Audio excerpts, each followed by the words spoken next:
Shazam has been used over 70 billion times.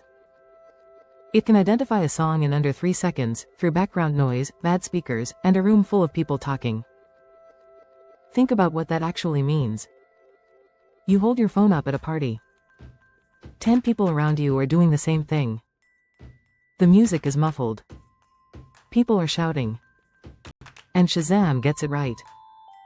Every single time. No human could do that. So how does an app do it in 3 seconds? Here's the thing. Shazam doesn't actually listen to music the way you do. It doesn't hear melody. It doesn't recognize lyrics. It doesn't process the song the way your brain does. It does something completely different. Something that works even when the recording is terrible, the room is noisy, and the speaker is distorted. And once you understand what that is, you'll genuinely be impressed every time you use it. Most people assume that Shazam stores millions of songs and compares what it hears to each one until it finds a match. Like a giant music library where it listens to your clip, then checks every song one by one until something matches. That would take hours. Shazam takes 3 seconds. So clearly something very different is happening. The real answer starts with something called an audio fingerprint. Every song in existence has a unique fingerprint. Not based on the melody or the lyrics, but based on the specific pattern of peaks in the sound. Here's how to think about it. Imagine you're looking at a mountain range from above. Every mountain range in the world has a completely unique shape, unique peaks, unique valleys, unique distances between them. Sound works exactly the same way. Every song has its own mountain range of sound peaks, moments where certain frequencies spike at very specific times. When Shazam analyzes a song, it maps out these peaks. The exact frequencies. The exact moments they occur. The exact pattern they form.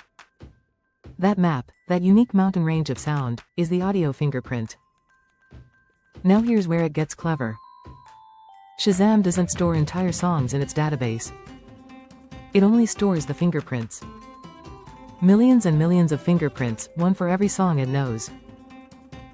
When you hold your phone up at that party, Shazam isn't recording the whole song. It records just a few seconds of audio. Maps the peaks it can hear in those few seconds. Creates a partial fingerprint from that noisy, imperfect recording. Then it takes that partial fingerprint and searches its database for a song whose fingerprint contains that exact same pattern of peaks. Think of it like a puzzle piece. You only have one small piece. But if the shape of that piece matches perfectly to one specific puzzle in the world, you found your match. And because the peak patterns in music are so unique and so specific, even a noisy, muffled 3-second recording contains enough information to find the match. That entire process, recording, fingerprinting, searching, matching, happens in under 3 seconds. Now here's the part that genuinely impressed me. Shazam was invented in 2002 by a man named Avery Wong. And in 2002, smartphones didn't exist. The internet was barely functional on phones. There was no app store. So how did people use it? You call the phone number, 2580. You held your phone up to the music for 30 seconds. Then you hung up. And a few minutes later, you received a text message with the song name and artist. That's it. That was Shazam in 2002. A phone number and a text message. The core technology was so ahead of its time that when smartphones finally arrived, Shazam was already ready. The fingerprinting system built for text messages became the engine of one of the most used apps in history. Apple bought Shazam in 2018 for $400 million. For a technology originally designed to send you a text message. So next time you're at a party and that song comes on, the one everyone knows but nobody can name, and you hold your phone up and Shazam gets it in 3 seconds through all that noise. Picture what just happened.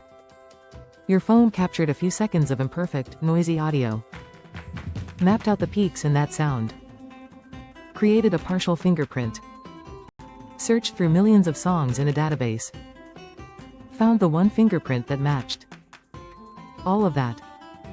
In 3 seconds. Not by listening the way you listen. By reading sound like a map. One of the most elegant pieces of technology you carry in your pocket, built in 2002 to send text messages, now identifying 70 billion songs and counting. That's it for today. If this made you think, subscribe, because we teach something new every week.